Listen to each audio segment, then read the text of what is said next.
Bharatiya Janata party के कदावर नेता, x MLC, UT vice president, बहुत सारे पदों पे रह चुके हैं, जो आन बान शान पार्टी के सोफी साहब को मैं डैश पे बुलाना चाहता हूँ। जोरदार तालियां हाजी इस्माइल साहब को।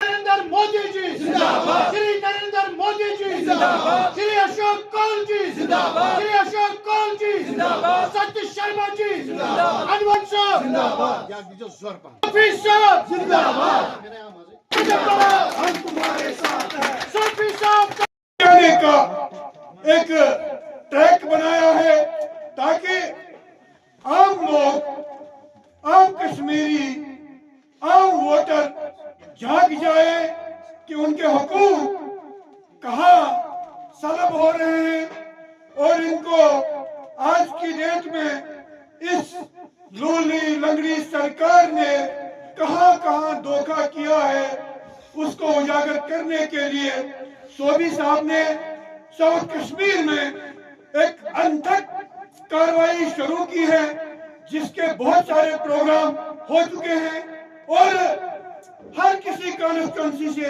हर किसी गांव से सोफी साहब को दिन क्या रात में भी नेशनल कॉन्फ्रेंस के वर्करार और लीडर कांटेक्ट कर रहे हैं। सोन कायदन आज पेवन तहन जाय पे तिरंगा खाड़ यस तुम नफरत कर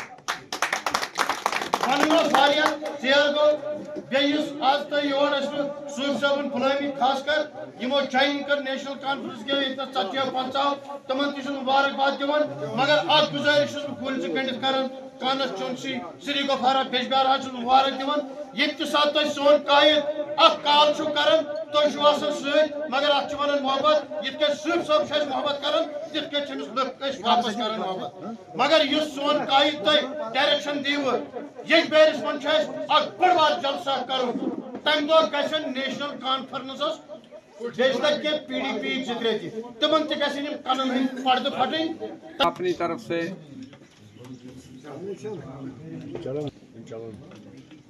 सोफी साहब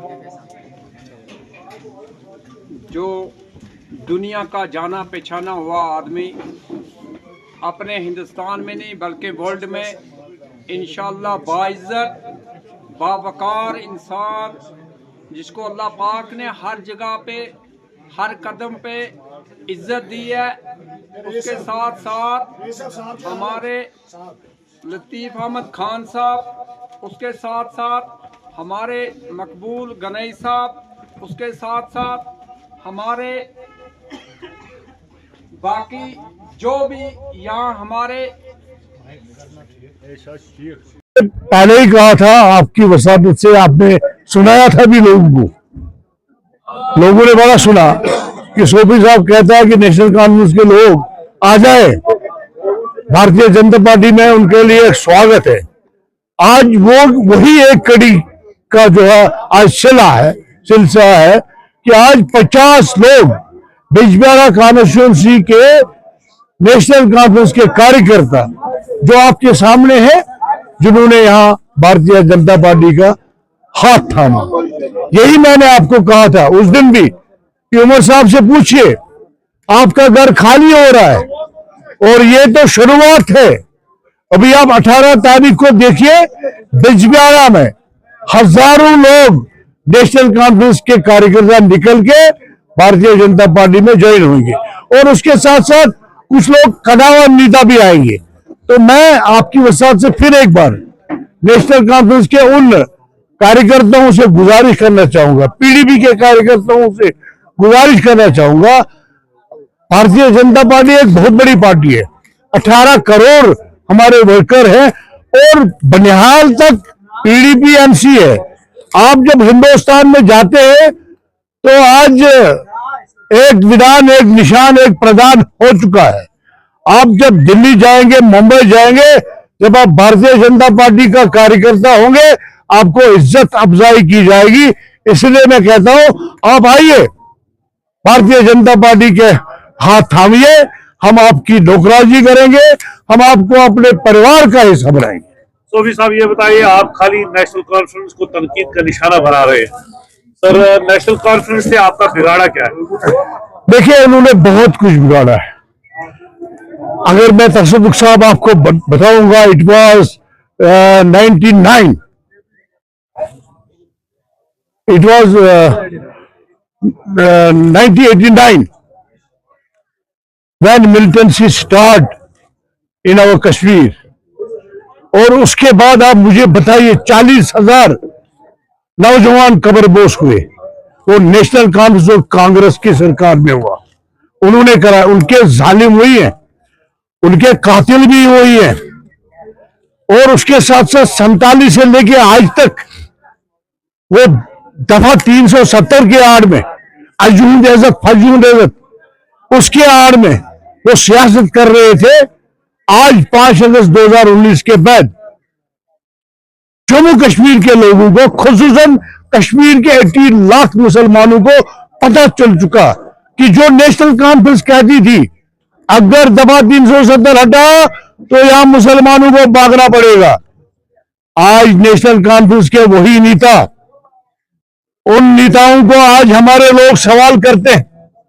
6 साल हो गए, आज किसी मुसलमान को यहां से भागना नहीं पड़ा। क्यों? आप हमें झूठ का सबक पढ़ाते थे।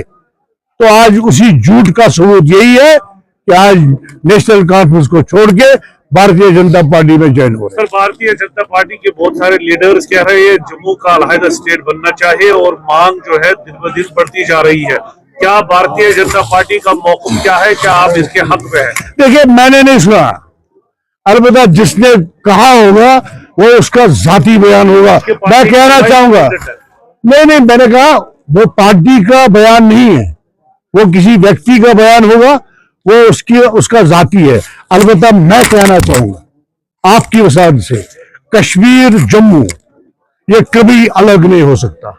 अगर ये अलग हो गया ना, मैं आपसे वादा करता हूं मैं भारतीय जनता पार्टी छोड़ दूंगा। सर, लेकिन लद्दाख तो पहले ही अलग हो गया।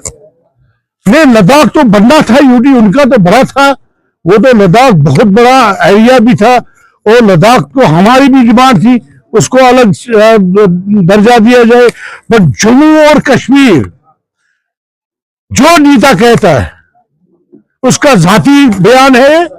मैं आपकी वजह से उस नेता तक बात पहुंचाना चाहता हूं। श्यामलाल जी, मुझे नहीं पता कौन है, मैंने नहीं सुना।